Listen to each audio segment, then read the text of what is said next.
Jam! Hello again, and welcome to another fun-filled episode of Monday Night Magic here on the MTG Cast Network.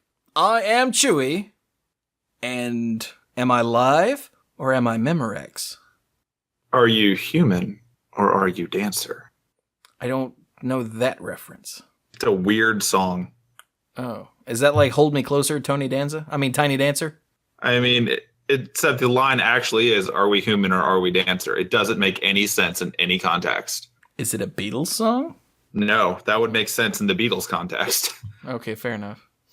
Now you have to tell me what song this is. By the way, I'm joined by Squee this week. Hi, everyone. I'm going to find out what song that is. Because I remember the most used lines in songs way more than their actual name. Nice. Clues is sadly not with us because he is underwater in a small Caribbean island. Yep, so the song is called Human, oddly enough. Oh. Who does this song? The Killers. Okay, that actually makes a little bit more sense now. Yeah. Because I am Mr. Brightside. So, this is the first week of the new Hour of Devastation standard. And to kick it off, we have some pretty big news about how they're changing in-store play. Everything is different. Everything is terrible. Everybody quit Magic. The end of Magic as we know it. All over. Play new game now. Hey, Chewie. Hey. Let's go play Overpowered. Ooh. I was going to say Legend parents. of the Five Rings, but they freaking still make that.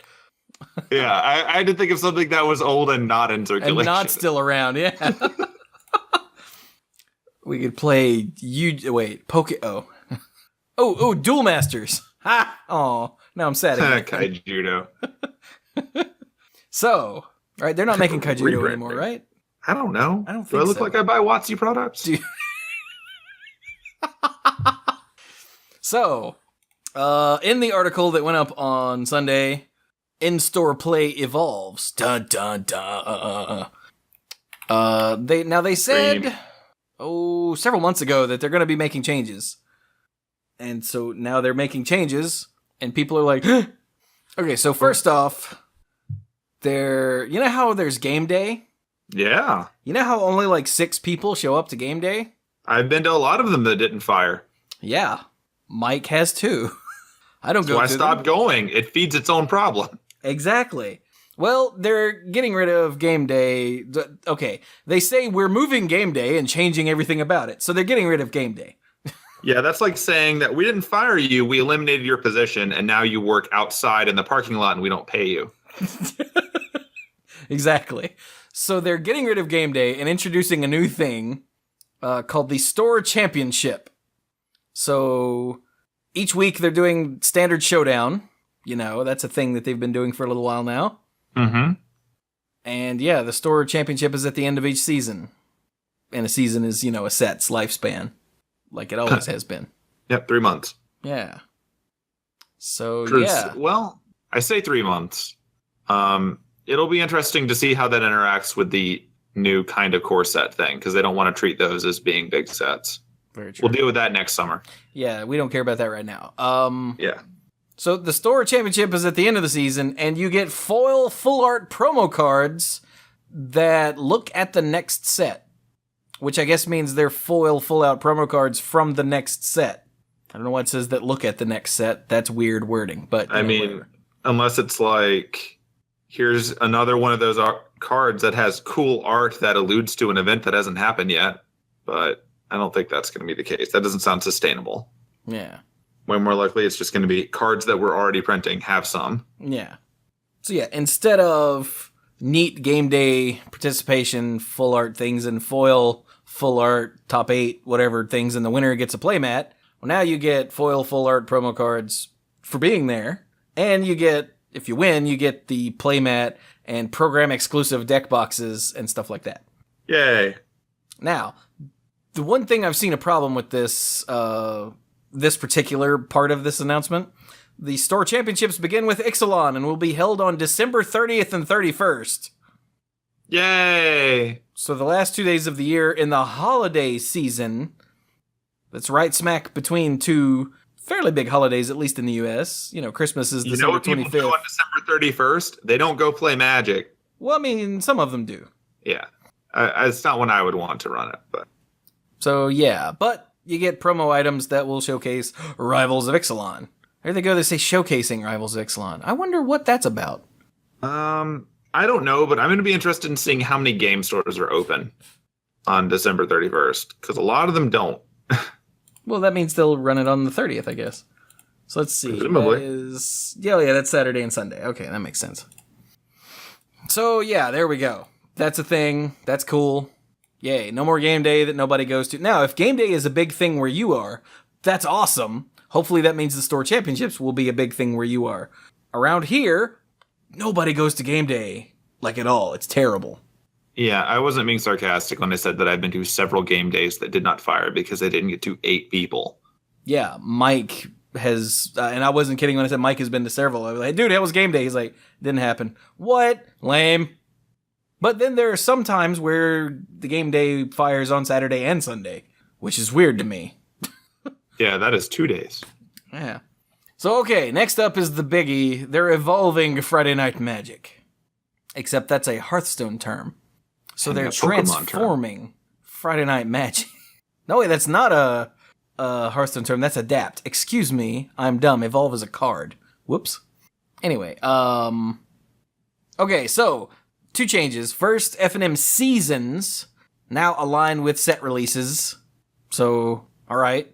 Makes That sense. makes sense. Yeah, I don't know why that hadn't happened before, so that's fine. And then the big news that people are losing their mind over, the F&M promos, a thing that Magic players have been bitching and moaning about for literally years. You can hear the volume emphasis in that statement. Oh my god. Magic players have been complaining about F&M promos are so bad. You remember when they used to be good? And when they were good, they were like, all this does is make these harder to find and harder to get. Meh. And now, so Wizards is like, well, we're not doing foil promos anymore. We're doing foil double-sided tokens. And Magic players are like, what? You can't take away the F&M promos. What am I going to bitch about? I believe you. Nerds will find a way. Yeah. If ever there's anything convenient, they will find the downside of it. So I've been going to Friday Night Magic, less lately, but like I've been going to Friday Night Magic since Lorwyn Block. And even back then, the F&M promos were largely irrelevant because they had to commission these cards to have alternate art way before they know what's actually going to see play. And they also tend to alternate which formats they're covering each time, too. Like, there was a period of time when they were like, well, here's the standard month, and then there's the extended month. Because that's what we had then. Here's the standard month, and here's the legacy month. And you never really knew what to expect out of those things. They'd announce it and be like, oh, hey, there's a card no one plays, but now I can get a different art one. Versus the occasions when they actually put a really good card up, and then people really want them, but what it meant was that the people at your F&M who are really good got all of them. And that kind of goes against what I think they wanted Friday Night Magic to be. I think they wanted to be the relatively chill place to go and play Magic with people in your community, not something that has heavy-duty, hardcore prizes on the line to make people play Sharky. They have tournaments for that. Yeah. I have no response to that. Yeah. Like, that's what it has been for as long as I've been playing Magic. So I'm okay with this change, and pretty much entirely, because whether or not I will utilize the promo cards that I get in an F&M, I will totally carry around, tokens, because I use those when I draft. Yeah. And that's just neat. And you can use tokens in future sets when they still line up, which is nice also. Like, Yeah. do you remember the Hell Vault tokens? The what? The Hell Vault tokens? No. There were an angel on one side and a demon on the other. Oh, yeah. Those are really cool. And everyone's like, these are awesome. I wish these happen all the time. Well, There you go. do that. So there's been serious blowback on this because it's change and Magic nerds hate change. That is proven by science as well. Yeah. Now, and you might think, man, Chewie just wants to bash all us Magic players. No, I want all you Magic players whose initial response is to get on the internet and bitch and moan to use your brains. That is my whole point here. I want you all to calm down and think for a minute. So, who really cares about F&M promos? I got nothing. There's nobody that I know personally who is like, oh my god, I want to get all the F&M promos, other than some weird collector maybe that's out there. But now it's not hard to get F&M promos if that's what you want in life. Yeah, because most of them are vaguely worthless, and the ones that aren't are not worthless, but, you know, that balances it out, I guess. Like, I mean, if you're a Magic collector, you're used to spending too much money on cards. Exactly. Here's a case where your store is going to have like 30 or 40 of them running around over the course of a month the normal way. So you were never going to have that much trouble getting them. That number seems a bit high. Well, once upon a time, they would just do 4 a week. But then they upped the number that they gave to stores and gave them, you know, the freedom to decide how they wanted to use them. Oh, okay. Like that happened a year or two or whenever ago. To the point where, like, I know that when I used to go, it would be like first and second would get them, and then most stores tended to raffle off the other two so that people who, you know, lost out early could stick around and still have a shot at something. But over time, they just started giving them more. Like, I think they started tying them to the store level rather than just a flat for a person. Also, F&M promos had the weird thing going for a while where some months have 5 Fridays and some have 4. And that actually mattered. Yeah. So this is getting away from a lot of that since they're going by season instead, too. So, hey, if you are into awesome tokens, here's your chance to get them. If you're into uncommons from the current set, think you can find those. It'll be okay. Yeah, there's so many F&M promos over the years. And I mean, all of the years since I started playing again in Onslaught, F&M promos have been a constant source of contention. With only a few highlights here and there. You know, like Fatal Push. Everyone's like, oh my god, that's amazing. That is amazing. It's because it's like a $10 or $15 freaking uncommon that's current. That's insane. So which is the real problem. Yeah. So getting a fancy one of those is like getting money. And that's cool. But the problem is, now, there are a few responses to this. In today's, the July 17th daily update, Blake actually talks about this. Let's see here. Where is it? Okay, so people keep saying, we just want relevant playable F&M promos. Except that when they look at the data from months where there were relevant playable F&M promos and months where there weren't, there's no difference in attendance. So it's not like more people are going when there's Fatal Pushes. So yeah, if there's a crap nonsense like card that's legal in Modern but not seeing play, or if there's a very relevant in all the formats, there's no difference. Yeah, it's a fun add-on. So, yeah, it's a fun add-on. And much like when the player, player rewards? The player rewards cards that they would mail out to you at intervals. Yeah, when those were taken away, people were like, man, they're just taking stuff away and not giving anything back. Well, it turns out those resources went to various other things, and I'm sure that was a large pain. Yeah, those are really cool, but it was really impractical to just send out that much postage. Yeah. Like, that's just not a sustainable system as your game gets more popular. And I used to get them, and I literally only did pre-releases, and I would still get a mailing every time. As little as I played Magic back then, like in the DCI system, they still had to mail me something. That's unreal. That means the number of people that they had to physically put a thing in an envelope and address it and send it was astronomical. That was resources best somewhere else. I appreciate a lot of what was going on with that, but I understand why it stopped. That said, because Clues isn't here to complain about it, I would like to point out that it did get me a textless scripted command, which does whatever you want it to. No one knows. As long as they're vaguely blue, people are like, oh, okay, yeah. Really? Kill target planeswalker? You're like, yeah. How does it do that? Well, have you ever considered holding like Jace's head in a fish tank for 20 minutes? That's how you do it in blue. This is where Clues goes, I have considered that, actually. Yeah, don't actually do that. No. Although Jace it can breathe underwater. is worth pointing out that Lorwyn block, where the commands are from, it's where the It's the first printing of Planeswalkers. Yeah, it is the first printing of Planeswalkers. So it was when they were all still rares.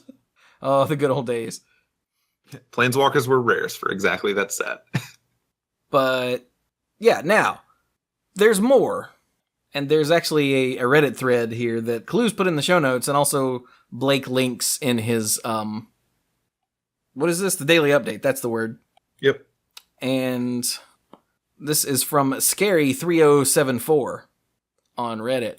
And it says, WotC OP support change, a paradigm shift in OP. That's organized play, not, Not overpowered. Not overpowered, because they don't print that anymore. Yeah, it's done. Sorry, Marvel. You've had like 3 other games since then. So this person says they want Standard Showdown to be the new competitive weekly event, and they want F&M to be the chill, just go and play thing that isn't so sharky. But that's currently not the case. So they're really hoping that this is one of the things that will push to make F&M slightly more casual and the Standard Showdowns slightly more competitive.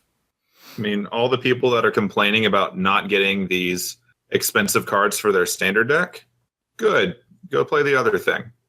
People who just want to show up and play F&M, good. Have fun. This is actually okay. Yeah. So rather than read all this to you, go track it down and absorb it yourself. It'll make a lot more sense that way. But I just want you all, and obviously these are falling on deaf ears because our listeners are clearly awesome. So they weren't the ones who immediately hopped on the internet and started, torches and pitchforks after WotC's head, as if WotC was a person with only one head. We know better. Yeah. There are several. But still. Hail Hydra.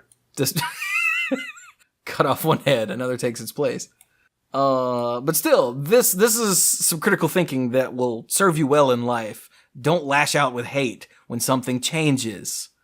And this happens everywhere. Everywhere. This is completely off the wall, but it's the same principle. I saw Christine Sprankle got a new hairstyle and lost followers because of it. I'm like, how stupid is that? How stupid is that? Like, you changed your hair. I don't care if it makes you happy. I don't like you anymore. What? Did this actually happen? Yeah. She was talking about it on Twitter. I'm like, or Facebook, both. I don't know. I was like, what? That is hard to understand. But it's because people fear change in any way. So, whatever. Yeah. Think of all the hate that I got for not being Tom.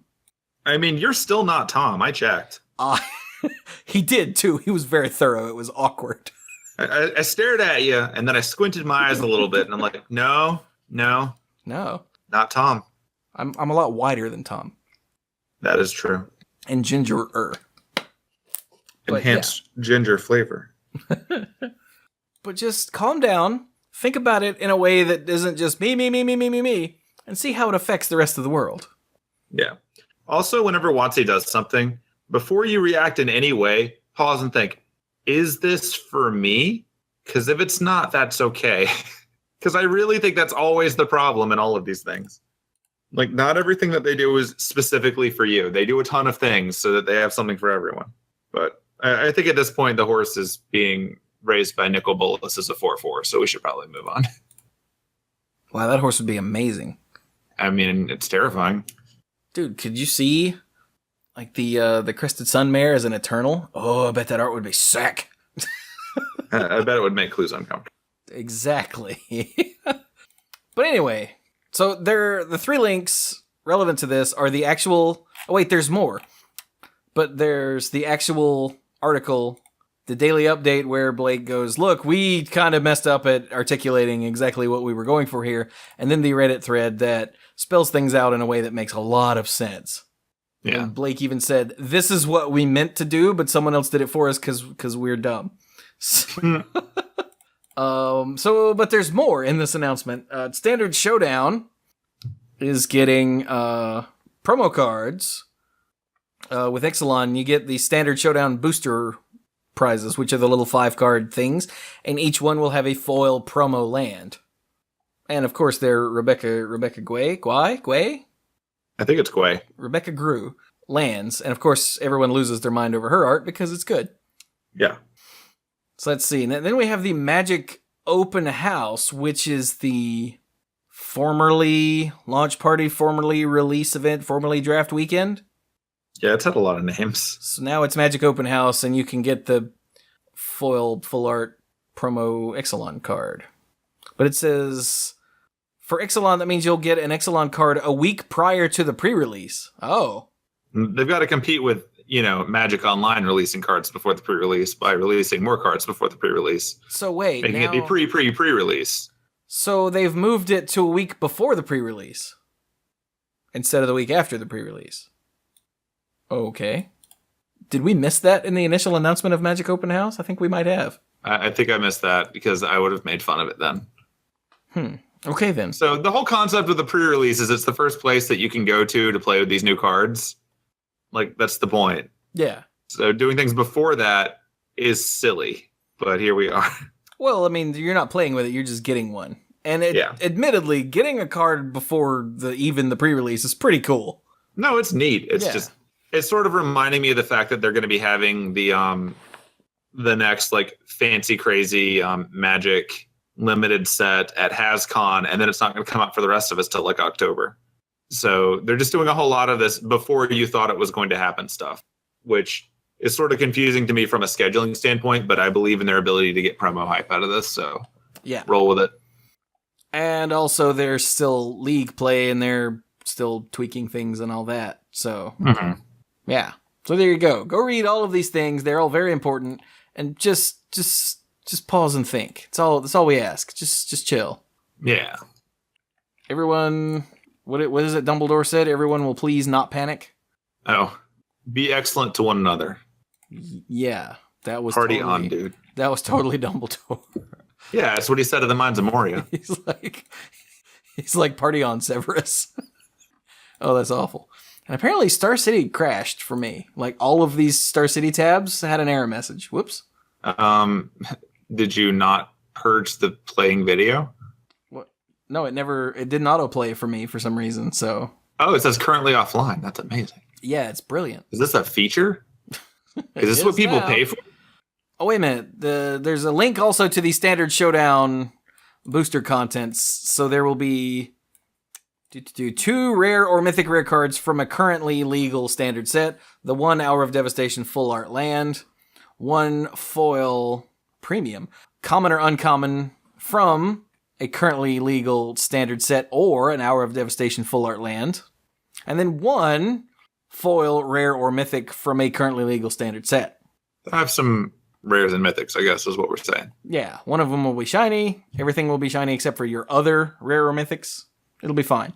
Yeah. Also, there's a note here that Standard Showdown Hour of Devastation booster packs do not include double face cards. Which is a factual statement that is entirely true.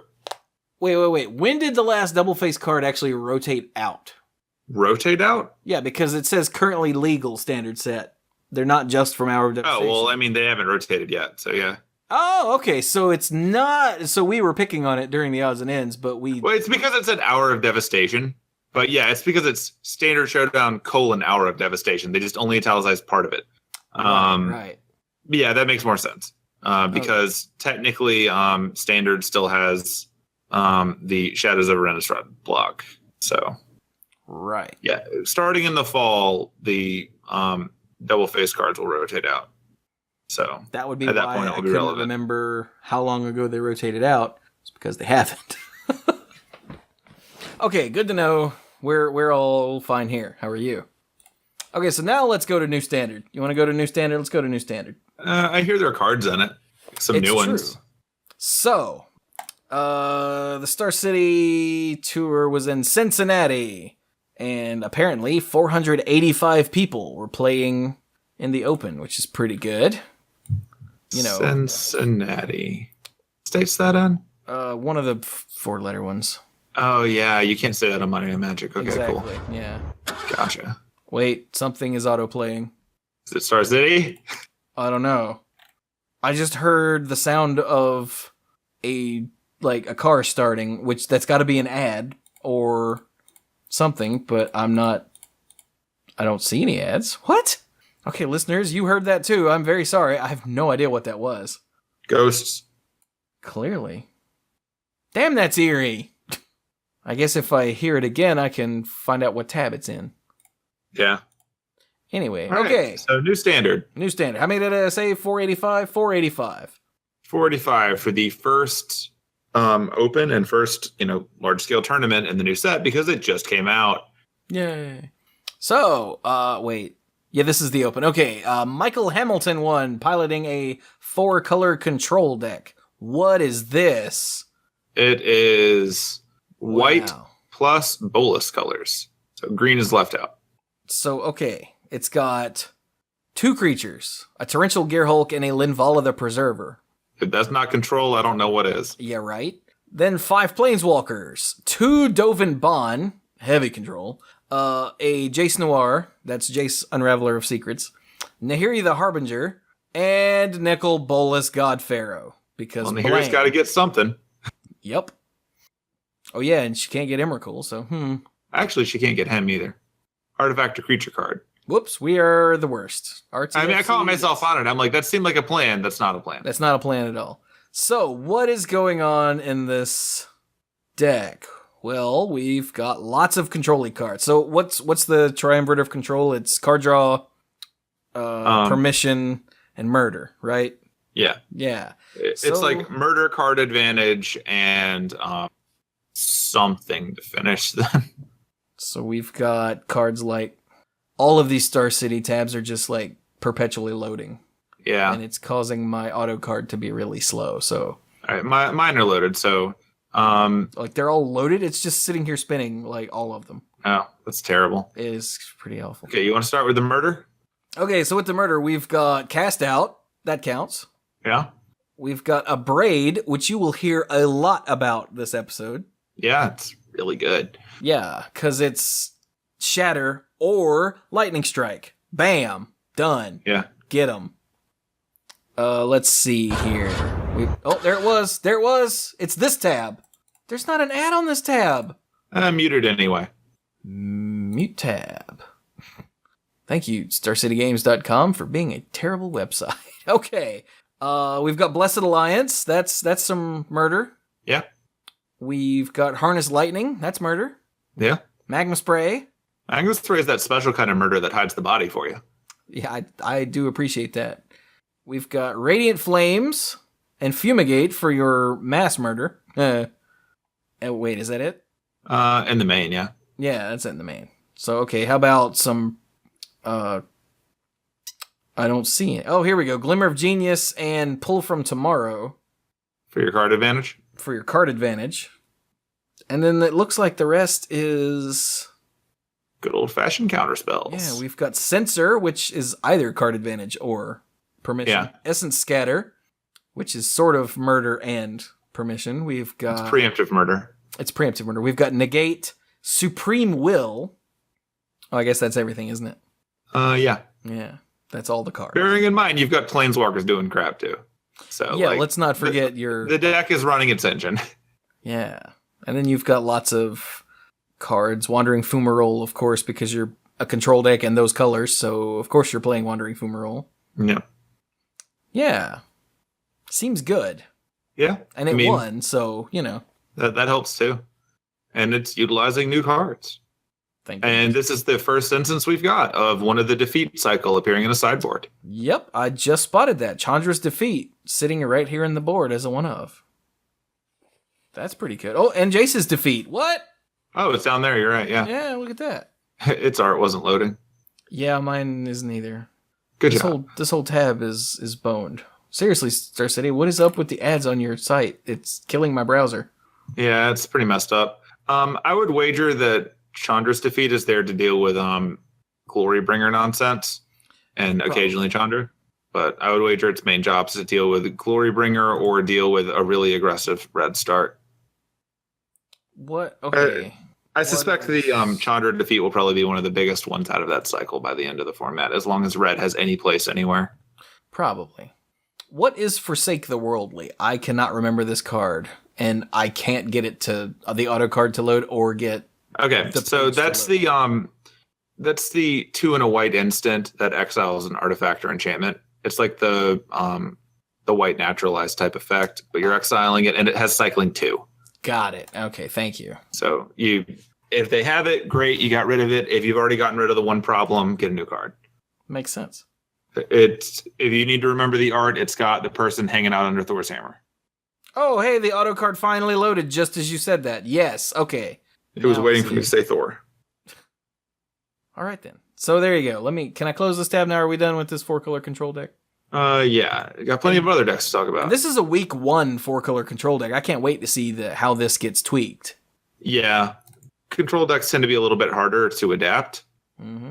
So they also tend to have a lot of options where you have to, like, the difference between I'm going to run an extra Essence Scatter versus an extra Negate grossly changes the strategy based on the meta. So it'll be fun to keep track of. Okay, so Jonathan Rosum, something like that, is running a white-blue monument deck, which, hang on, I'm muting all of these Star City tabs in case something terrible happens, because I've got several modern decks open in tabs. All right, so this is the Oketra's Monument. Yeah, this is the Oketra's Monument deck that we mentioned a week or 3 ago. Yeah, the last time we had relevant standard events. Yeah, which makes your white creature spells cost 1 less to cast, and whenever you cast a creature spell, you get a free 1/1 warrior with it. So you have cards like Bygone Bishop, and Cloudblazer, and Selfless Spirit, and Spellquiller, and Thraben Inspector. Because all of those are even better when they come with a 1/1. Yeah. And since you're getting the discount, like your Selfless Spirit is a single mana 2/1 flyer that comes with a 1/1. Not only a 1/1. Combat trick. Not only a 1/1, it's a 1/1 with Vigilance. Let's not leave that part Yeah, out. that's very relevant. You're right. And then we have the Henweir Militia Captain, which is the one that transforms if you have 4 or more creatures. And since every creature you play is 2 creatures, it's probably going to transform. Just saying. We can only hope.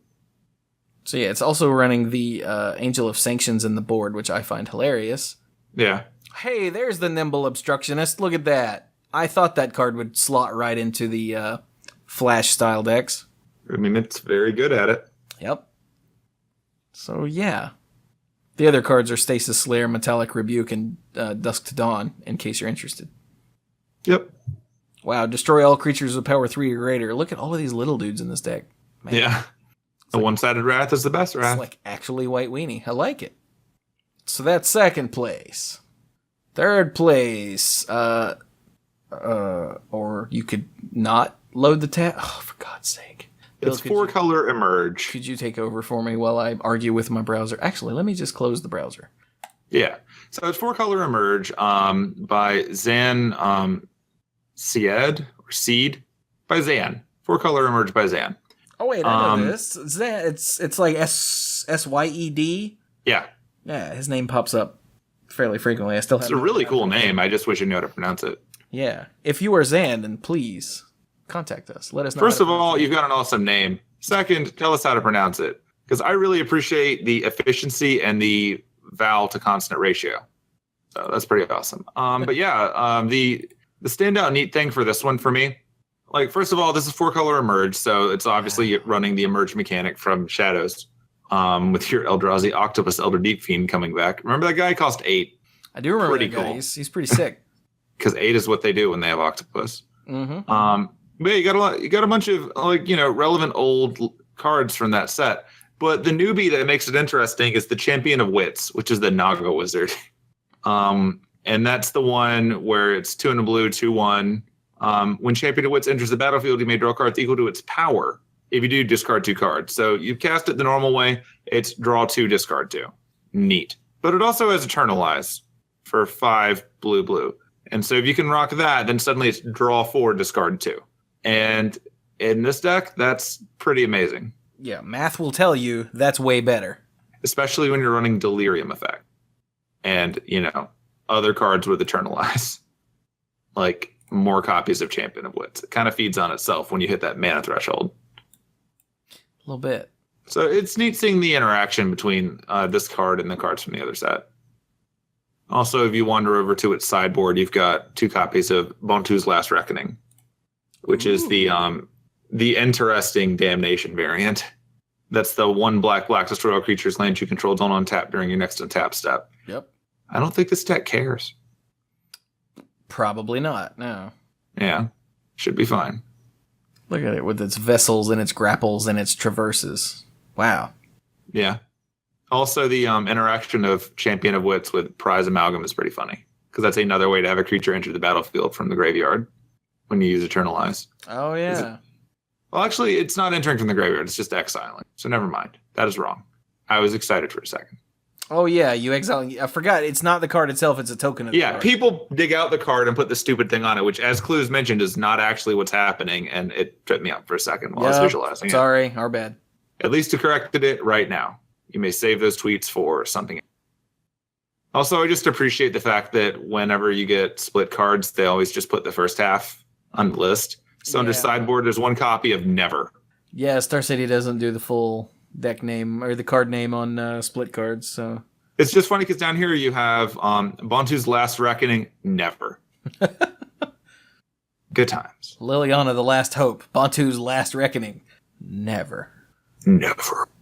All right, shall we move on to the next deck? Yes, Steven Dykman. No, wait, no, that's Patrick. Steven Dykman playing Black-Green Energy with Dream Stealer. Oh. Yeah. I have actually played with Dream Stealer. Yeah, it's all the Spectre nonsense without the ability to fly, but in some ways, Menace can also be great. Yeah. I imagine it's one of those things that's absolutely sick when you can, back it up with removal. And hey, you can. Yep. Fatal Push, Grasp of Darkness, and Obnixilis. Oh yeah, the Kool-Aid Man is back. Sorry. Oh yeah, the Kool-Aid Man is back. Yeah. And Liliana, the Last Hope, and Nissa, Voice of Zendikar are also in the deck. Yeah, Nissa's ability to throw some tokens around, or the counters, might actually make that a lot more sick. Very much so. So because you've also got Winding Constrictor. The deck's doing what it does, but with a Dream Stealer in there, it makes the Dream Stealer pretty disgusting. And then it eternalizes later, which makes it super disgusting. It's also got 2 copies of Crook of Condemnation in the board. Yeah, beat stick because graveyards. Yeah, presumably for the Delirium Emerge style decks. Yeah, I would hope so. Yeah. Okay then. Ben Weinberg, or Weinberg, whichever, is also running the White-Blue Monument deck. Pretty close to the same thing. Close enough for us to dodge over it. Okay, next. 6th place. So 1, this guy's name is Jonathan Job, so he gets points for that. 2nd, he's running mono-red aggro in Standard. Because Clues isn't here to do a dance, just assume he is somewhere. Yep. So this is mono red aggro in Standard. Been a while since we've gotten to say that. Yeah, and it's little aggressive dudes, and then even the burn is just get those out of the way so I can hit you with my dudes. Magma Spray and Incendiary Flow, 3 of each. There's 2 copies of Chandra Torch of Defiance, because I would assume mainly card draw. Presumably. Yeah. And occasionally, -3 to deal 4 to that to get it out of the way so that I can continue punching you in the face. Yeah. So, let's run through the list. We've got 4 copies of the On-Crop Crasher. That's the 3/2 with haste for 3. You can exert it to make something not block. Okay. Which could be pretty good if your removal is doing its job. Yeah. We've got the Earthshaker Kenra. The one that, a 2/1 with haste for 2. He's sensing a trend, and when it enters the battlefield, something can't block. This also has Eternalize for the late game. Yeah. The Eldrazi Obligator, a 3/1 with haste for 3. Are you seeing a trend? And if you don't remember, the Obligator is the thing that when you cast it, you can pay some extra mana to gain control of something until end of turn. Not threaten. What's it called now? It's been called Threaten. It's been called Active Treason. It's been called all kinds of stuff. That's the one. That's the new It's version. The gimme that for a sec. Okay, I'm sending it back to you, but tapped and hitting your face. Yeah. You've got Falconwrath Gorger, the 2/1 for 1 Vampire Berserker that gives your vampires madness. This deck does not care. Yeah, it's a 2/1 for 1. You've got That is what Glorybringer. Again, It's a good curve topper for this. haste and removal. You've got Reality Smasher, trample and haste and hard to kill. Mm-hmm. You've got Soulscar Mage, which for a single red is a 1/2 with prowess. And it puts -1/-1 counters on, it makes you put -1/-1 counters on things instead of just dealing damage with your burn spells. So that's good. Thought Not Seer, 4/4 for 4 that picks a card out of their hand. Hazaret the Fervent. So it's a 5/4 with haste, but it's also got the, can't attack or block unless you have one or fewer cards in hand. Did you notice there's no card draw in this deck? I noticed there are cards that turn into violence. Yeah. And then you can pay 2 and a red to discard a card to deal 2 damage to each opponent, which oddly enough works really well when you draw the second copy of that Falconwrath Gorger, but other than that, that's less important. Yeah, when you're operating in the world of not having a lot of cards in hand, Chandra's ability to give you a card for a little while is actually a little bit better than drawing a card in exactly that scenario. Yeah. You don't have to worry about getting something stuck in your hand and then turning that off. So, pretty great. And then you get Karizev Skyship Raider. Yup, the pirate. Monkey pirate. The legendary monkey. So, pretty great. This deck looks like it's week 1, ridiculous aggro, get in there and kill all the things they won't be ready for you. And he finished 6th. Seems good. I'm going to be curious to see if this deck, if it sticks around, if a braid gets swapped into them. So right now there's 2 in the sideboard. Wait, you fuzzed out. If a what? If a braid gets swapped into the main. A braid. The 3 damage target creature, destroy target artifact choice. A braid. Okay. Yeah. I was like, my brain heard if a space braid, and I'm like, I can't think of anything. Braids. She's terrifying. Yeah, I was like, I can't think of anything with braids in it that's in standard. Legal in standard. Sorry, a braid. Right, got it. Yeah. Yeah, there's 2 in the sideboard, so I'm just curious because, as we noted, you'll see more of it later, and I think it's really well positioned as long as there are artifacts running around at all, and maybe not expected immediately here. We'll see. Yeah. You've also got in the lands, you've got 15 mountains, which is a beautiful thing. 4 Ramonap Ruins, which adds colorless, or you pay life to add red, or pay some mana, sack a desert, deal 2 damage. That's really important in a deck like this. Yeah. You've got Sunscorched Desert, which just deals 1 damage to a player for free when it enters the battlefield. That's important in a deck like this. And then you've got Dunes of the Dead, one of those, which, when it goes to the graveyard for any reason, you get from the battlefield, you get a 2/2 zombie. And the Ramonap Ruin says, sacrifice a desert. Yeah. Get a free 2/2, have another source of colorless for the couple things that care about colorless. The Obligator and Reality Smasher and Thought Not Seer. Yep. These are all very important, and the synergy in the mana base just makes me happy. I just like this deck. Yeah. I like it. I like the mix of 4s and 2s. I don't see this deck lasting very long, because this is very much, like I said, the week 1, play aggro, blitz. But it might, and that would be awesome. I would like it if we had that as a viable standard option. That would not that it has to be like, the top deck, but I'd like it if people show up once in a while in top 8 with them, just to keep the other decks honest. Exactly. And then over in the sideboard, things get weird. So we've got another Glorybringer. We've got Hanweir Garrison. There are no Hanweir battlements because we don't care. All we want is a 2/3 for 3 that when it attacks, you get 2 guys also attacking with it. Yeah. There's the Abrade. You've got Invigorated Rampage, which, remember, is 1 creature gets +4/+0 in trample, or 2 creatures get +2/+0 in trample.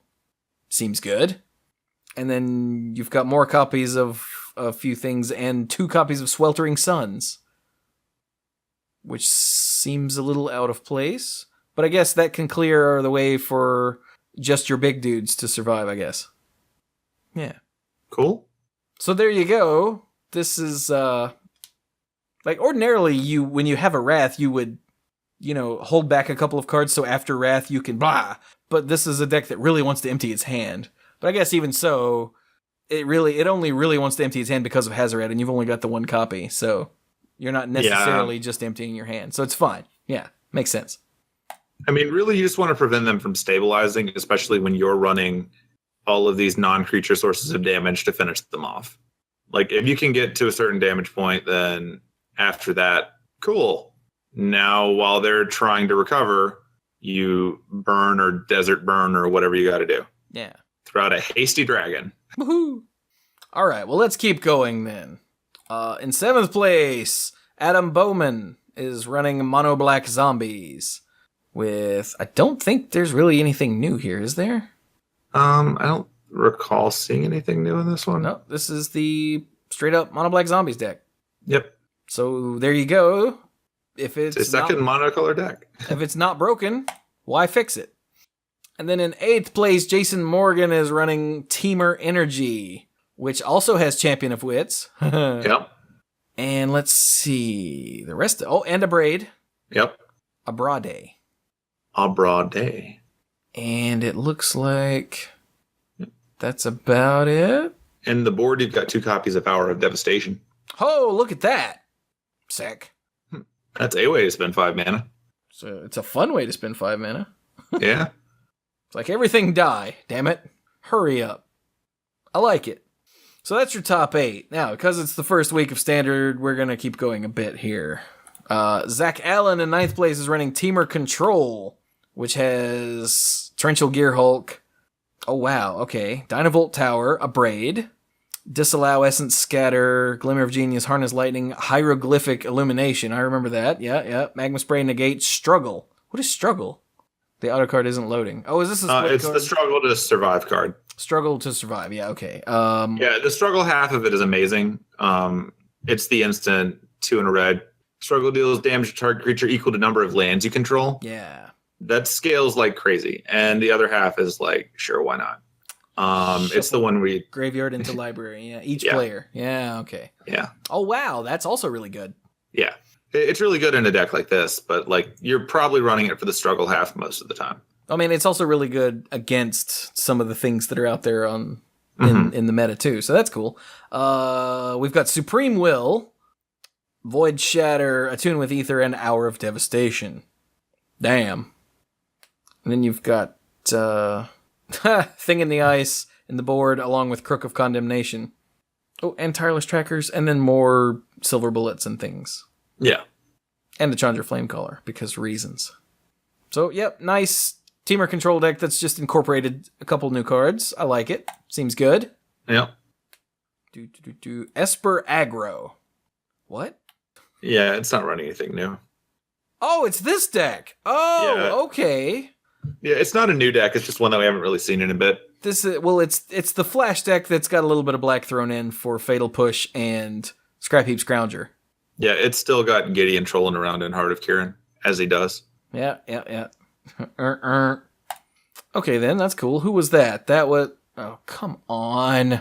Damn it. Who was playing that? Donovan Madison. Here we go. Donovan Madison.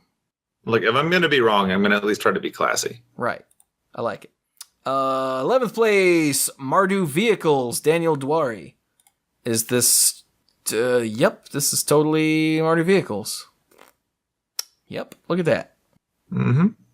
I love the single Chandra Torch of Defiance, Nahiri the Harbinger, and Sorin Grim Nemesis all hanging out in the board. We're having a party. They're like, sup, we can drive Heart of Kirin too. Gideon's like, I can't hear you over the sound of your dad's engines. Dylan Donegan in... What place was that? 12th place is also running Mardu Vehicles. This one is roughly the same with an Abrade in it. Okay. Yep. Nice. Well, okay, not roughly the same as the previous version. Oh, it is roughly the same as the previous version. Never mind. But it's got to Doomfall in the board. Yay. Doomfall's pretty cool. Wait, no, which one's Doomfall? It's the choose one between target opponent exiles a creature, or target opponent reveals his or her hand and you choose a non-land card and exile it. So one way or another, it's getting something. Okay, yeah, Doomfall's pretty cool. I like it. Max Schiffman in 13th is... you want to open that browser? There we go. Is running the blue-white monument again. The Woo Monument. The Woo Monument. That looks relatively the same. Monument. Dalton Copenhaver is running green-red Pummeler. So this is the Pummeler Energy deck that looks pretty much the same for a Braid in the sideboard. Yep. Because a Braid is completely stupid. Really good. Yeah, when we were looking... So because on the Mana Pool, we look at cards, this week, and then the next week we look at more different cards. Sometimes there's a bit of a disconnect, and we were looking at that burn spell that's 3 damage for 3 mana, and Mike was like, I don't know why they didn't just reprint Lightning Strike. Well, that's because a Braid is a thing. Yeah. And that would be really sad if they did that. Yeah, if you had Lightning Strike and a Braid in a set, then there'd be a lot more red here, I think. Okay. Next, oh, come on, browser. I saw Grixis Control, and that's all I saw, and now it's not opening. It's not going back to the previous one. Come on, man. Oh, it opened. Okay. Grixis Control in 15th, piloted by Jungji Choi. Sure. Close enough. It's running Torrential Gearhulk, of course, Nicol Bolas God Pharaoh, because brah. And then lots and lots of the same cards that you've heard us mention and all of these others, including 2 copies of a Braid, 4 Supreme Will, and 2 Hour of Devastation. In the main? Yeah, that's the main. And your usual blue-red other cards that you would be running here. Yep. Yeah, it's only Grixis because Nicol Bolas. And possibly things in the board. Nope. Just Nicol Bolas. And another Nicol Bolas in the board. Yeah, he's the only... Yeah. There's not even anything in the... I was double-checking the aftermath just to make sure, but yeah, he's the only thing that uses black in this deck. Yep. So yeah, it's the blue-red control deck with Nicol Bolas thrown in. Got it. Makes sense. Yep. And then... Oh, look, in 16th place, it's the blue-red control deck piloted by Kenan Haas. Which, yeah. Rockin' Chandra Flamecaller instead of Bolas because don't need swamps. Yeah. Another one of those cases where if it's not broken, don't fix it. Although he did put in a Braid and Hour of Devastation because, they're amazing. Because they make things broken. Yeah. Okay, hold on. I just glanced down at 19th and saw Mono Red Eldrazi. What? Oh, it's just a more mid-rangey version of... Okay, a much more mid-rangey version of that other Mono Red deck. So it's running the Obligator, Glorybringer, Hanweir Garrison... Oh, but it's also got Hanweir Battlements. What? 4 of each? Oh my god! Matter Reshaper, Reality Smasher, Thought Not Seer, Chandra Torch of Defiance. Your burn is, 4 Braid, 2 Harness Lightning, 2 Magma Spray, 1 Incendiary Flow. Your mana base has Ether Hub, Desert of the Fervent, Endless Sands, Hanweir Battlements, Ramanop Ruins, and Seagate Wreckage. Whew. The burn is most sick. This is not as low to the ground and stupidly fast, but I think I might like this better. I think it'd probably be more fun to play. The sad thing is, when you're running the really aggro red decks, a lot of your creatures are fairly interchangeable because they're just there because they've got high power and low cost. Yeah. And they do stuff and you play them properly, but they don't really have as many crazy blowouts unless you're just drawing completely on and you just go bomb, bomb, bomb, bomb, bomb, in which case it doesn't matter which creatures you use. Yeah. You just got the damage numbers through the end. This has a lot more personality to it. Yeah. Also, your land is killing them. Fun. It's also got Akum Firebird in the board. Goes with the dragon. The Dragon Master Outcast, Sin Prodder. That guy. That makes me happy. Sky Sovereign, Console Flagship, and Sweltering Suns is also stuff that's in the board. Yeah, I think this deck is slightly more my style. You remember Sin Prodder? He's back. Standard. I freaking love Sin Prodder. So there's a lot more here. We're not gonna look at all of them. There's a Bant Spirits deck, a Green-White Tokens deck, Teamer Monsters. Okay, that I gotta look at. What does that mean? I haven't thought about that in a while. Oh my god. It means monsters as in big scary things. Yeah, not the monstrous mechanic. Well, obviously. Yeah. But Well, that's what they used to call the decks. Now that's just big stuff. Yeah, Combustible Gearhulk, Verdurous Gearhulk, Altered Ego, huh? Champion of Wits, Glorybringer, Rogue Refiner, Servant of the Conduit, Woodland Wanderer. Oh, there's Unsummon. I've been wondering where Unsummon was going to be. Because Unsummon is in Standard again, right? Oh, yeah. It was in, what's the name of the set? Hour of Devastation, right? Yeah. Surprised to have not seen more of it. Where's their auto card thing? Didn't pull that up. It usually pulls the newest one. It's showing the M13 version. That's why there's a pause here, in case you're wondering. Yeah, I mean, I know it's in the set because I've seen it.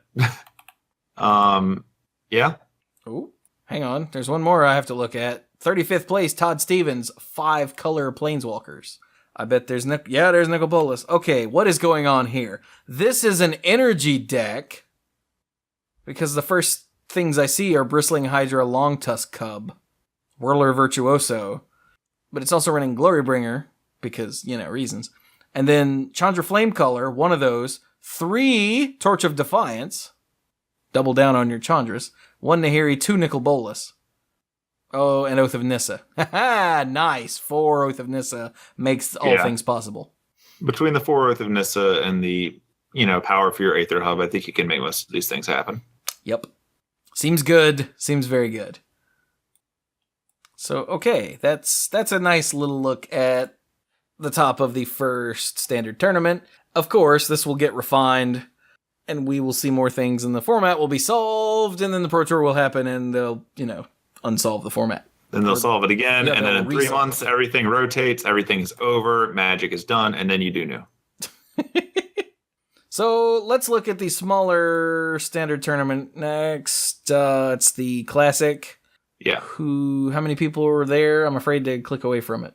Not a lot. It was 80. Yeah. Jacob Tilk won, running Esper Aggro. Patrick Narsavage is in second with a blue-red control deck. Chris McCord in third with Mardu Vehicles. Billy Klopf in fourth with a blue-red Prowess deck. Ooh, let's look at that real quick. Yep. Soulscar Mage, Storm Chaser Mage. And then, what's Riddle Form? Because it's not popping up. That's the one that's got the really cool-looking Sphinx on it. Riddle Form's 1 in a blue enchantment. Whenever you cast a non-creature spell, you may have Riddle Form become a 3/3 Sphinx creature with flying in addition to its other types until end of turn. And it also has, enchantment mode or creature. It's 2 in a blue, scry 1. Right.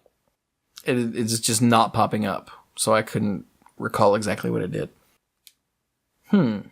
Lots of small, cheap cards, Fevered Visions, and small, cheap cards that do a thing, or get rid of a thing, or draw cards, or things like Crash through! Crash through, man. We called it on the mana pool. Look at him crashing. Yeah, for a single red, your sorcery. Your dudes get trample, draw a card. I was like, this is going to be a thing in Prowess decks. And hey, look, there it is. It's going to show up in Modern in a minute. Trust me on this. I believe you, Chewie. 5th place. I will not let you down. 5th place, Jesse Hefner running Mardu Vehicles. 6th place, Simon Stahl running Blue-Red Control. Jason Bennett in 7th running Mardu Vehicles. And Teamer Energy in 8th by Eric Lenartz.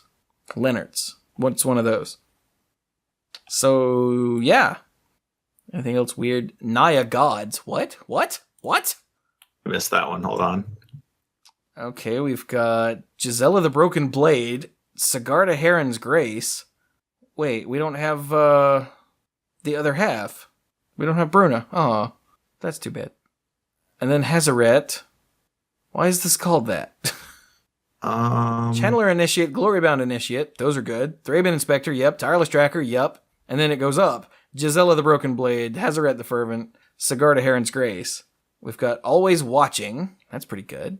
Cartouche of Solidaria, Blossoming Defense, Heaven to Earth. Heroic Intervention, Declaration in Stone, and Ronus' Last Stand.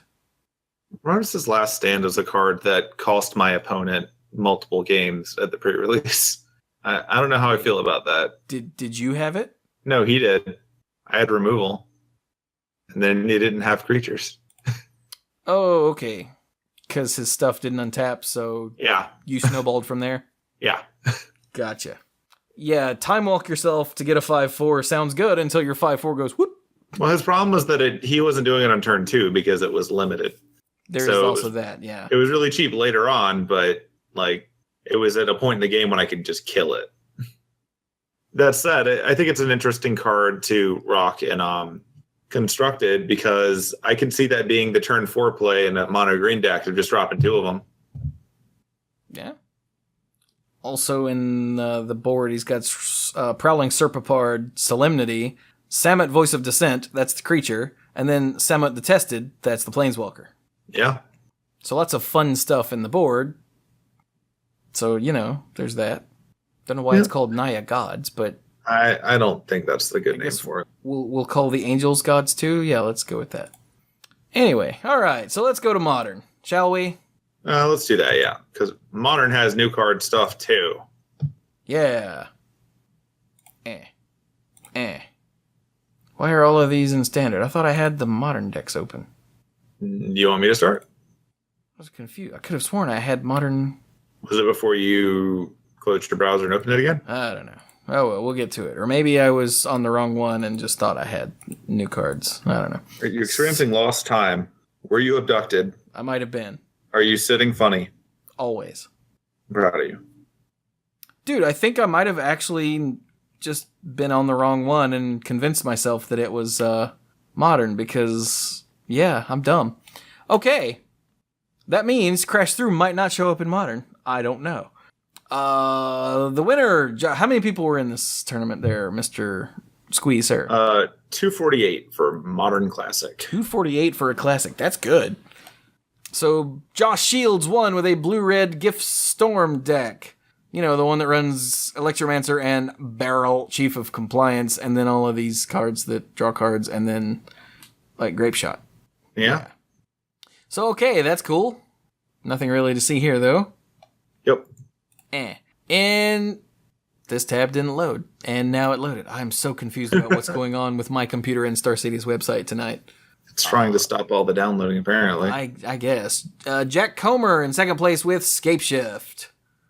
Good old Scapeshift. Yup. The Scapeshift continues to land well.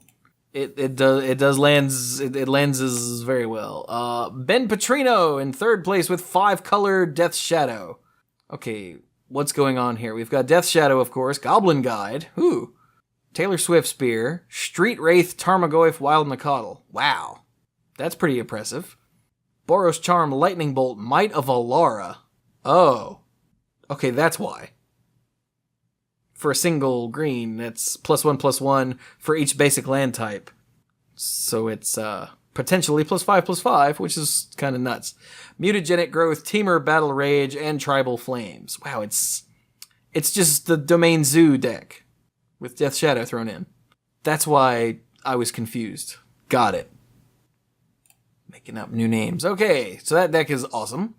Fourth place, Dylan Fraley is running Decepticons. Hey, I'm wearing my Decepticons t-shirt right now. Are you sure it's a t-shirt and not a robot? I mean, it's nice and soft and it's very old. I'm pretty sure if it was going to turn into a robot, it would have done so a long time ago. That's probably okay then. Yeah. So we've got, it's Affinity, so you know what to expect there. Not Affinity. Wait, is there... You're correct. There's no Affinity in this deck. That's what I was expecting. What about in the... Nope, not in the board either. Moving on. Zachary West in fifth place running Bant Eldrazi. Yep, okay. Nothing new here. There is the one worship in the sideboard, which I find hilarious beyond all reason. But moving on. Sixth place, Esper Gifts, piloted by Tyler Hedgewood. Oh, look at that. It's got Obsidat Ghost Council in it. Obsidat. And Iona Shield of Emeria and Elesh Norn. What? Oh, Sounds like one of my EDH decks. Goryo's Vengeance. Okay, now I'm getting it. We're good now. Goryo's Vengeance and Burial Rites. Yeah, alright. Things make sense again. But still... I don't know if we've seen this exactly before, but we've seen this sort of thing enough times to where, yep, moving on. Seventh place is Burn, Goblin Guide, Taylor Swift Spear, Eidolon of the Great Revel, and then all the burn. This is the modern version of Legacy Burn. Yep. We've seen it before. It's still the same deck. It's still really hot. And then in 8th place, Maddie Russell running... nope, this is Decepticons, no affinity to be seen. Although, it is running Throne of the God Pharaoh, which is really funny. Yeah. For those that don't remember, for 2 mana, it's a legendary artifact. At the beginning of your end step, each opponent loses life equal to the number of tapped creatures you control. Well, if you've attacked with your dudes and used Springleaf Drum, your creatures are all tapped. So it's just a little bit of extra damage every turn, which I think is really funny in a deck that's this aggressive. Stamping on your face forever. Nice. What Ask else? your children. Yeah, they had to read it in high school. If it was a good high school. We've got Merfolk in 9th. Yup. That's definitely Merfolk. There's something here I wanted to look at. White Red Prison? The 11th place deck has a new card, if that's what you're looking for. White Red Prison is definitely White Red Prison, yeah. Kadena the Trials is hanging out in there, trying to be funny. 11th place. He's done jail time. 11th place is Bant Company. Yep. What is it running? Is it the, yep, here it is, Ramanop Excavator. Ooh, that's really funny with the Knight of the Reliquary and all of its shenanigans. Yeah. You know what I'm going to do? I'm going to dig out that Ghost Quarter again. Just for you, Chewie. I hate you, Bill. I would never do that. Let's see. But I can believe it is done. Look at Robert Mania in 13th place, Mardu Control. I already like his name and his colors. Right? So, okay, it's got Nahiri the Harbinger, so you're in Modern, so you know there's Emrakul the Eon's Torn. Yeah. There better be. Yeah, it's got Sorin Solemn Visitor. It's got Kalitas, Trader of Get, and then there's a zombie fish. Garmak Angler just hanging out. This isn't Legacy. What are you doing here? Fish. And then it's beautiful. Because it's non-blue control. We've got Crackling Doom, one of my favorite card names and actual Mardu cards.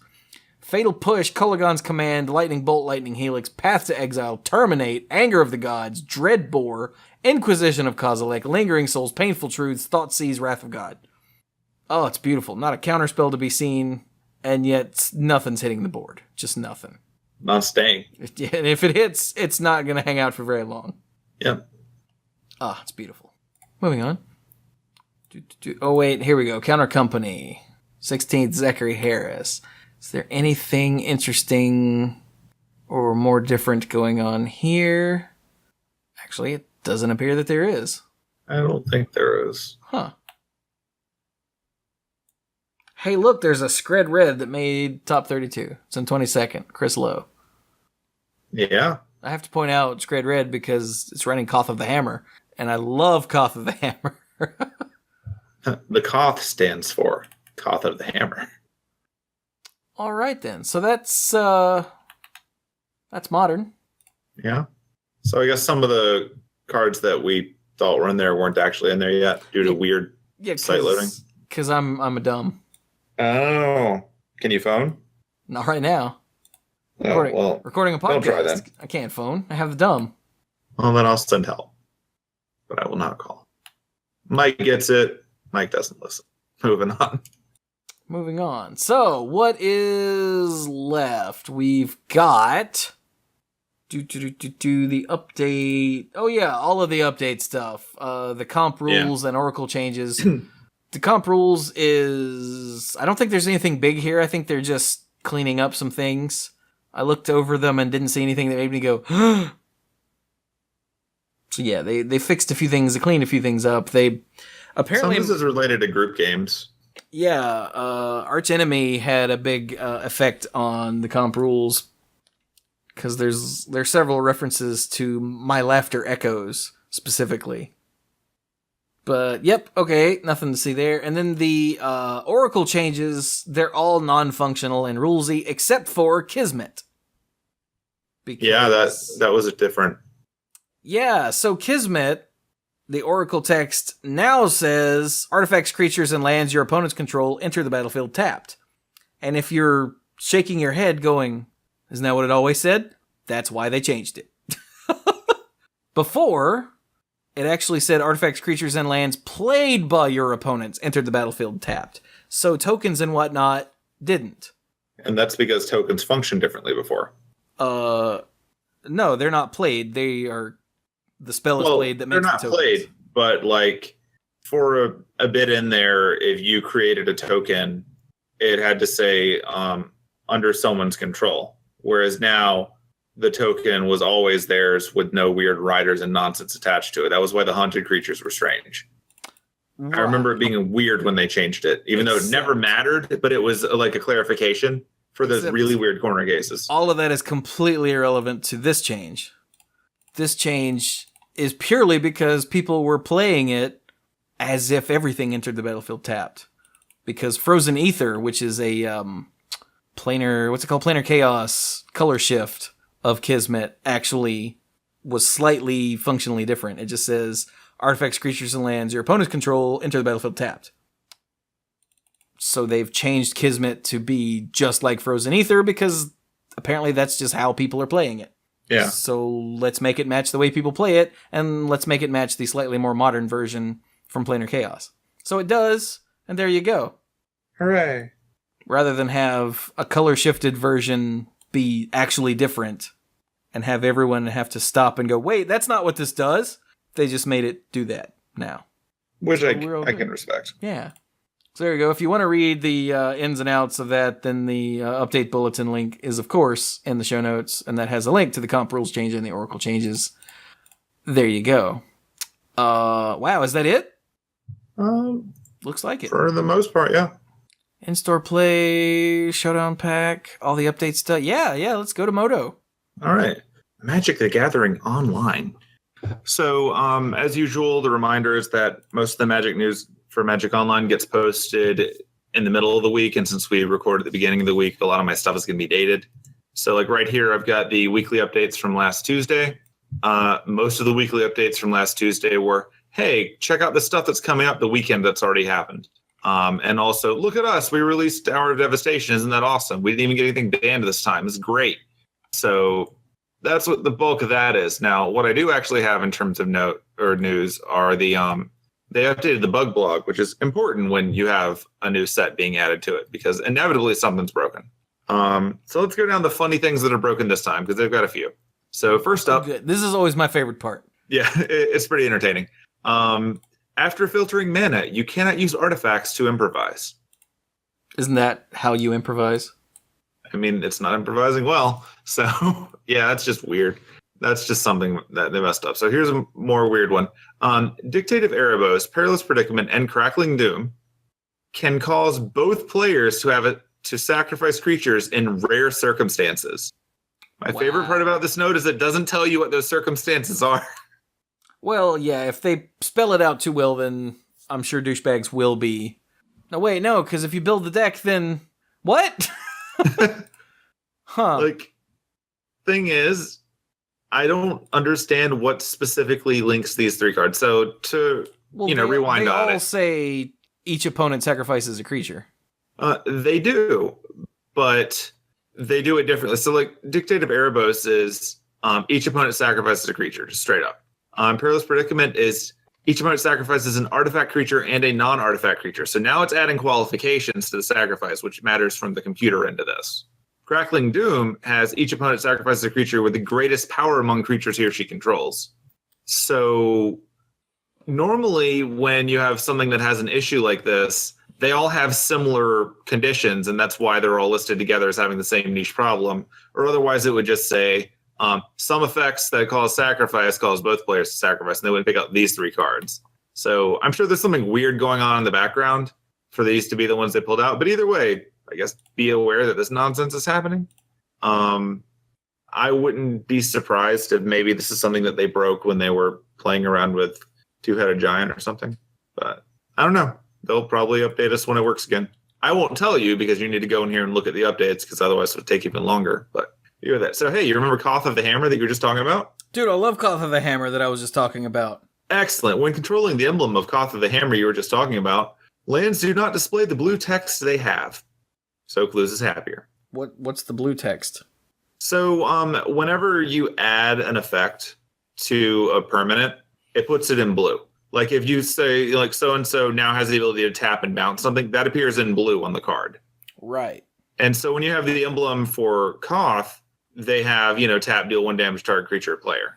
And it's just not showing that text. Oh, okay, got it. Presumably they still work because it's just there so that you're aware of what your cards do. Like that's the neat thing about Magic Online is it can just add to the cards directly. Right. So you know what they can do. It doesn't say that you can't, right click and choose to do that. So I think it's just a display issue. All right. So an Hour of Devastation God will still return to your hand if it's removed from the graveyard with its triggered ability on the stack. That's just a coding mistake. Okay, wait, say that again. All right. So an Hour of Devastation God will still return to your hand if it's removed from the graveyard with its triggered ability on the stack. Huh. So like the trigger's job is to say, hey, this guy's in the graveyard, so I'm going to put him back in your hand. And normally your opponent can go, well, I'm going to make you exile your graveyard, and then he's gone and he can't come back. But apparently they're just working anyway. So that's a mistake, and that will need to be fixed. Because, that's the reason some of these cards exist, is to interrupt that kind of stuff. So there you have it. Nicol Bolas breaking the rules. Containment Priest exiles Theros gods even when their devotion isn't met. Now, as a reminder, back in Theros, the gods were not creatures unless you hit their devotion. Right. So Containment Priest wouldn't be able to do that while they're not creatures because it's if a non-token creature would enter the battlefield and it wasn't cast, exile it instead. Like, if they're just come in as an enchantment, this shouldn't happen. Huh. So, yeah. And if that's not enough, Containment Priest is also making another mess. So if Containment Priest and Elish Norn Grand Cenobite are both exhumed, how's that for niche? Elish Norn Grand Cenobite is exiled and her effect lasts indefinitely. For those of you who don't remember the pain of Elish Norn, the effects are other creatures you control get +2/+2. Creatures your opponents control get -2/-2. So having that last indefinitely is disgusting. Yeah. All right, now let's add a weird feature. If you manifest a creature with Grafdigger's Cage in play, it will be exiled. I don't think that's right. No. So Grafdigger's Cage is creature cards can't enter the battlefield from graveyards to libraries. Players can't cast cards in graveyards to libraries. Well, manifesting with Grafdigger's Cage should not result in the card being exiled. I don't think so. I'm almost certain that's not right. That doesn't make any sense at all. Yeah, that's weird. Dude, I'm going to get the exact wording on manifest just to see how that might have happened. All right. Yeah, because manifest is the morph variant. Yeah. So, yeah, I can't come up with any reason why that would happen at all. It doesn't do anything to do with your graveyard. Well, I mean, Grafdigger's Cage says creature cards can't enter the battlefield from graveyards or libraries. So that's why. No one remembers the libraries part because it didn't matter at the time. Yeah, it's the graveyard part that's important, but apparently it thinks that that manifesting a card as a creature from the top of your library is a creature coming. But why does it get exiled? I don't know. Like, there's just a lot wrong with that. Maybe it just goes, I don't know, go over there. Well, it doesn't go here, and I can't put it back in the library, so I'm just going to drop it under the table and hope I don't get banned. Old topical. All right, now for some more weird general stuff. So lands that add a specific color to your mana pool to cast a particular creature type do not function correctly. There you have it. Pretty funny. That's pretty vague. The password reset link does not direct you to the correct page. That's just a screw up, but I'm sure there's a way to fix it and work around that. Clicking play in a league will reset your card view to pile view. This is the most critical problem that has ever happened. Look, I bet it's unnerving the first time it happens, though. I'm sure it is. You're like, wait, what? What? They're not like leading with this. They know it's like, well, that happened. But yeah, there you go. And then there's a giant list of things they fixed, which goes for a long way. So I'm not reading all those. But if you play Magic Online, you should be aware of what doesn't work. You should be aware of what's been fixed. You should really look at the bug blog. It comes out every few weeks. It'll be worth your time. Plus, occasionally you get funny things. I think my favorite one is still when one of your creatures attacks you, which has been caused by several glitches, and it's always funny. Oh, good times. Yeah. But that's what's going on in Magic Online. And yes, I checked the Tumblr this time. Oh, good. So I have to do that now. And yeah, I guess that's it for the Magic news. Go have fun with the new event. Yay. So then, how about, I guess we're done then, aren't we? Yeah, I think so. Excellent. So, sign out stuff. Sign out stuff. Okay, so you can find me on Twitter at SqueeGoblinAbob. There's no Iron Goblin because Clue's kidnapped it and might be drowning it as we speak. But I hope not, because he likes me, to my knowledge. But yeah, so past that, I'll note that this past weekend I went to Raleigh SuperCon, which is a convention, obviously in Raleigh. It was their first year of doing it here, but it's being run by it was run by the Florida SuperCon people, and they brought in a ton of guests, lots of crazy nonsense. Got to see a lot of people just casually, like within a 15-minute period. I remember just sitting in the lobby, and I saw Ernie Hudson, so Winston from Ghostbusters, checking in. And then after that, like Ric Flair walked by and everyone wooed at him, and I'm pretty sure he just rolled his eyes because he's been listening to that for the last 30 or 40 years. And then,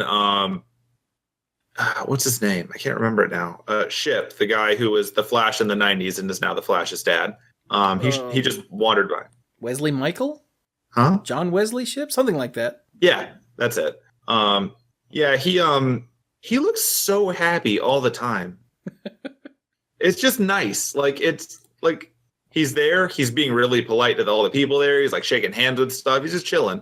Like, you get that. And then, like, obviously when I walked into the celebrity area, like, you just see them all over. But it's more fun for me to see them wandering through the hotel and just doing other stuff. One of my friends had a drink with the voice actress for Diva and didn't know who she was. And that was really funny. As is the way of voice actresses. And in general, it was a fun time. I recommend checking out conventions like that once in a while. Like, I'm not big on getting things signed, but it is fun to just have random celebrities walking around while you're hanging out. There's plenty of opportunities to do that. The next one of those I'll be going to is going to be Dragon Con in September. So as usual, I'll remind people, like, if you're going, let me know. It's a giant event. I'm probably not going to run into you if I don't know you're there, but if you tell me you are, we can hang out or something. It'll be neat. You can, just tag me on Twitter if you're going and we'll work something out, because I do like meeting people. And since we haven't had like a Grand Prix in Charlotte in a while, I haven't seen a lot of people from the Magic community outside of Chewie. It'd be cool to hang out with other people too. I'm Chewie. You are, and I hang out with you recently. Yay. It was cool. So yeah, so that's pretty much my nonsense for right now. Chewie, talk about Clues. Clues wears bow ties. His wife is hot. That is his epitaph, according to Chewie.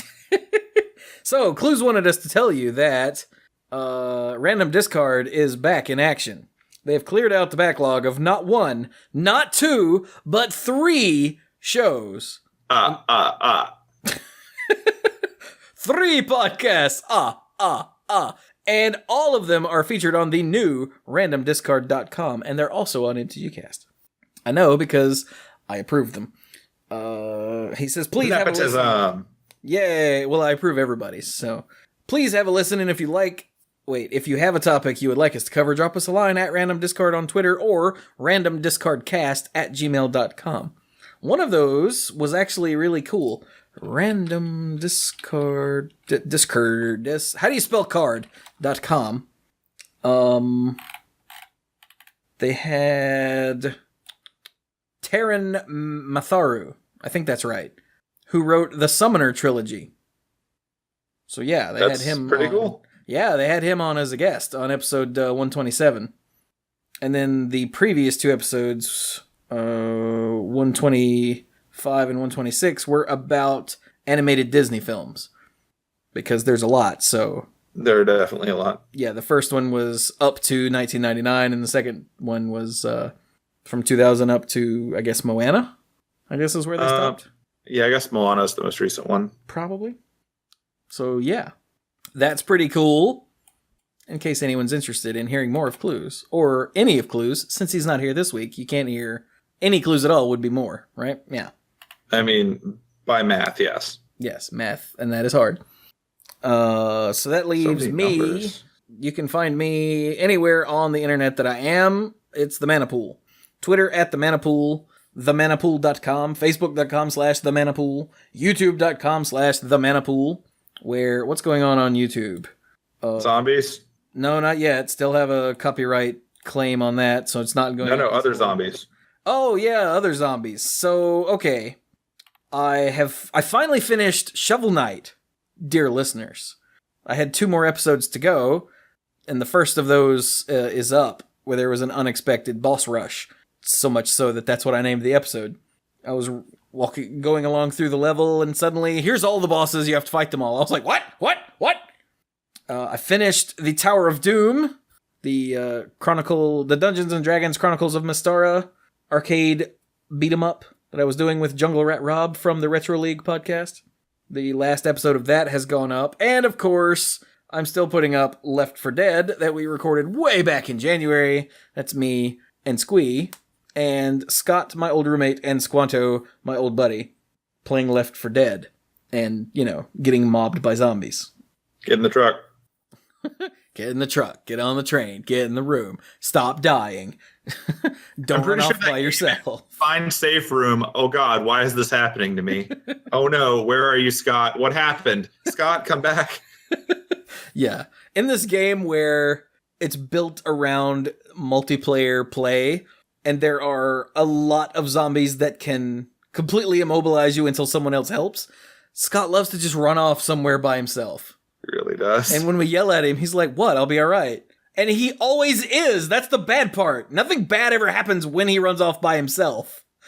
No, what bad things happen are he runs off by himself, and then we get swarmed by a bunch of crap, and he's not there to help us.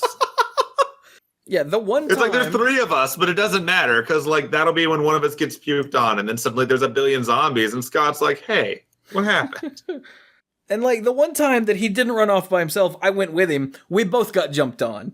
Yeah. And these guys had to come back and help. And I'm like, come on, you guys. So, yeah. But it's a lot of fun. And, of course, us playing Left 4 Dead, it's not only about the playing Left 4 Dead, but it's about us interacting and having fun and goofing off with each other and all that. So... It's very representative of how we interact with each other, complete with not giving each other, a lot of leeway when we do something stupid. I can't tell you the number of times. So what the hell are you doing in this series? For all of us, too. All of us. And then they yell at me, and I go, oh, yeah. Well, it was weird because I was rewatching some of them because I can see it from your point of view now. I'm like, oh, that explains how you didn't know how that happened. Okay. Yeah. So, yeah, we've done... So me and Scott and Bill did the first, No Mercy, the first campaign a long time ago. Mm-hmm. That went up a long time ago. Then we did No Mercy for Halloween last year. Right. And then we recorded a bunch in January, and they sort of got forgotten. And now they're going up. It's Crash Course was the DLC campaign that we did, and now I'm working on Death Toll. The first 2 episodes of Death Toll are up.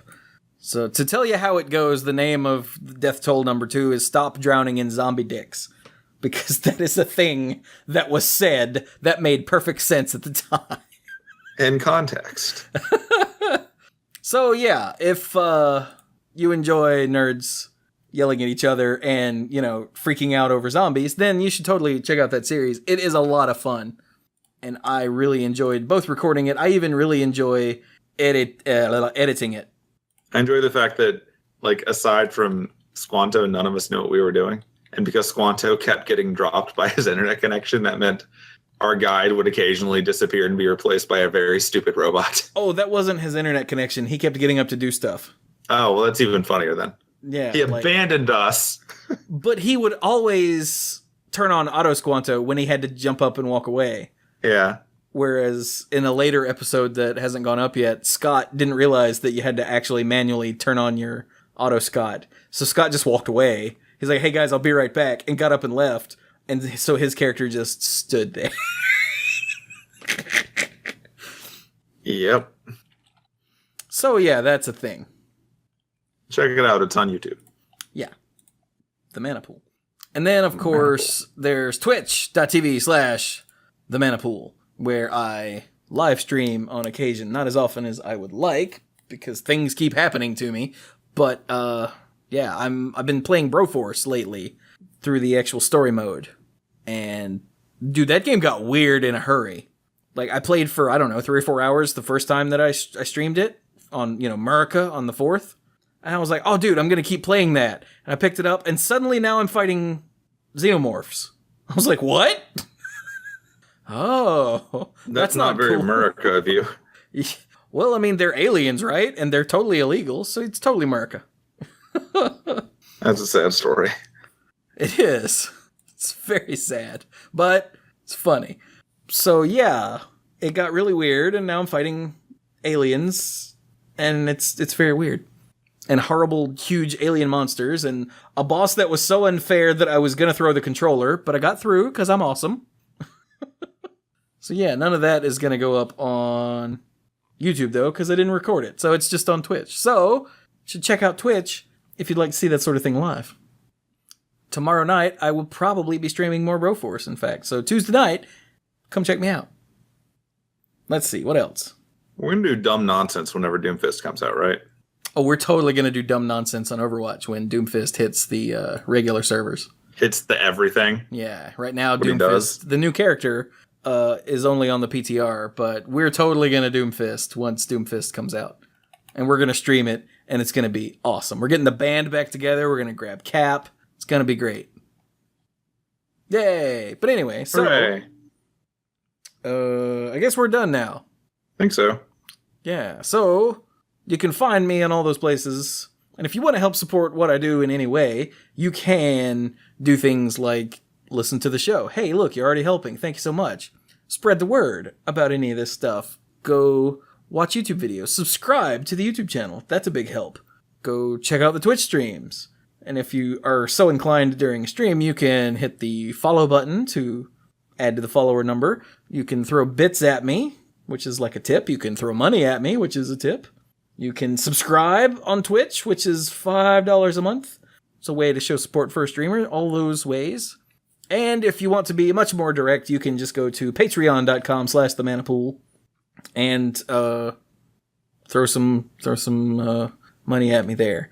Food pellets. Food pellets. You can get all the Manapool episodes and YouTube videos early.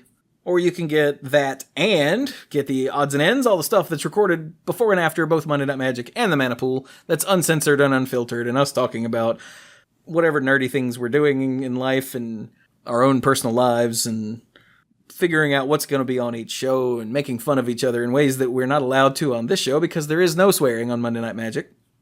And things like that. And if you like, you can get all of that and get your name on the end screen for every video that goes up during each month that you support at that tier. As always, all of that is completely optional. You still get all the YouTube videos and podcasts completely free. I don't want to have real content behind a paywall. The odds and ends is not real content. Trust me. It's just us being goobers and swearing at each other. In front of a pre-recorded studio audience. If I had a laugh track, I would have put it in right there, but I don't have that sound, so I don't. Well, use your imagination. The power of imagination. Anyway, we're going to go now because we've been doing this for far too long. So, thank you as always to Squee for joining me. Yay, I'm here. You totally are. Thank you very much to Clues for being in an island paradise, scuba diving. Someone has to. Instead of being here with us. I guess. And thank you all so very much for listening. And go play some Magic.